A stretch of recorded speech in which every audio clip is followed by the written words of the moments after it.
The sixth audience member and the camera person.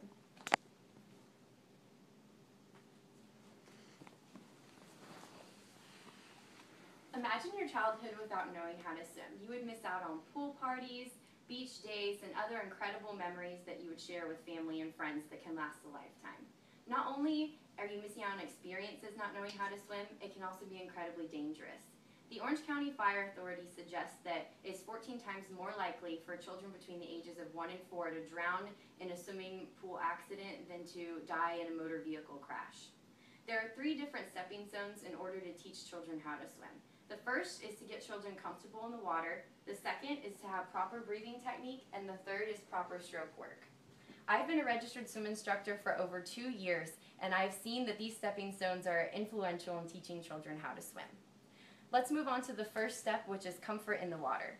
The American Academy of Pediatrics suggests that the perfect age to start swim lessons is between 1 and 4 years old.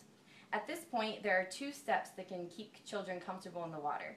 The first is to make the pool a constant activity in their lives. In order to get comfortable, they should go to the pool at least once weekly, if not more, so that it's constant and they're constantly exposed to the water and it makes them more comfortable. The second is to never panic when your children experiment. They might do things like jump off the side and other things, but as long as you don't act afraid, they'll still feel comfortable. As soon as you let that fear come into the situation, they realize that they should be afraid of the water too, and it can set them back. At this point, don't allow children to swim independently of yourself. In order for them to be comfortable in the water, they need to be with an adult or someone that can be with them and help them to understand that they are being taken care of at all times. Now let's move on to the second step, which is proper breathing technique. At this point, your students or your children will be at 2 to 3 years old. This is very, very important to learn because it prevents dry drowning, which is what happens when children will accidentally intake water and hours later suffer from chest pains and even death because they are not used to having water in their lungs, and it's a dangerous situation at any age. In order to teach this, there are 2 things that must be taught.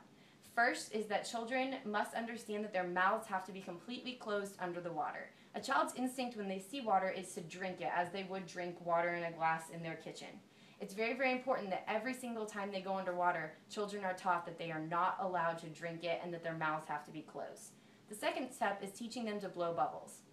Now, many children have never blown bubbles before this experience. So in order to teach them, you have to relate it to something that they've already done, such as blowing candles out on a birthday cake.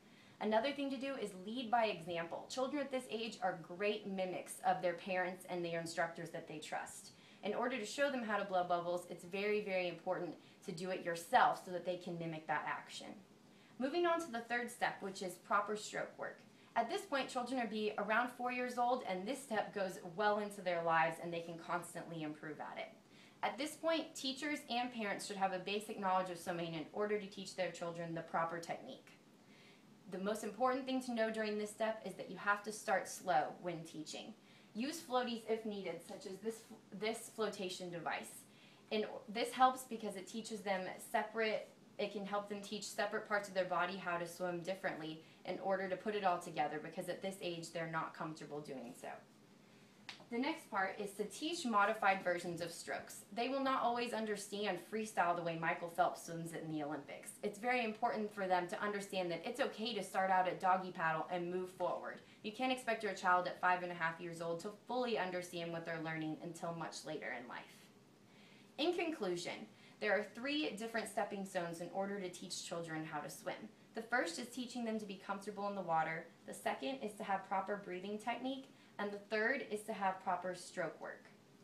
Now, the most important thing to remember is that every child is different, and patience is the most important thing when teaching. Every child can start right away learning how to swim, and some children will start much later in life getting comfortable in the water. You have to understand that everyone is different, and it can lead them to have a great experience with swimming and make it a lifelong passion, as it did for me. Now, does anybody have any questions? Yes, you first. How do you use flotation devices in your swim lessons?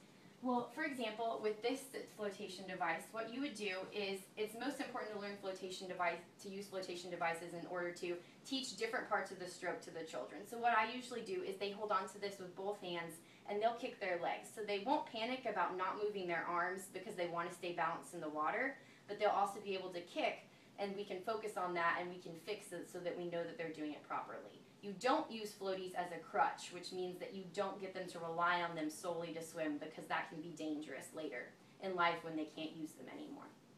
All right, next question. You. Do you recommend parent-child lessons? I do, especially early in life. Like I said, getting comfortable in the water is so important, and at that age, they're most comfortable with their parents. So as long as your children are well adjusted and they understand that at some point they will have to swim without their parents, I think it's a great idea to do parent-child classes. Now, if you think that your child is too dependent on you, I would start out without parent-child classes, because it just depends on the child. Some can step away and some feel like they can't swim without their parents, and that can be a crutch very early in their swimming career. All right, next question. Hannah? Is it crucial to start teaching a child to swim between the ages of 1 and 4? I strongly suggest it, because as I said, the first step is getting comfortable in the water, and at the ages of 1 and 2 years old, their fear hasn't crept in yet, which is really detrimental. As soon as they start realizing they should be afraid, all of a sudden they don't want to swim. If you can get them comfortable before that point, I think they can learn a lot more earlier in life. Last question. Are neighborhood lifeguards reliable with children who are just learning to swim?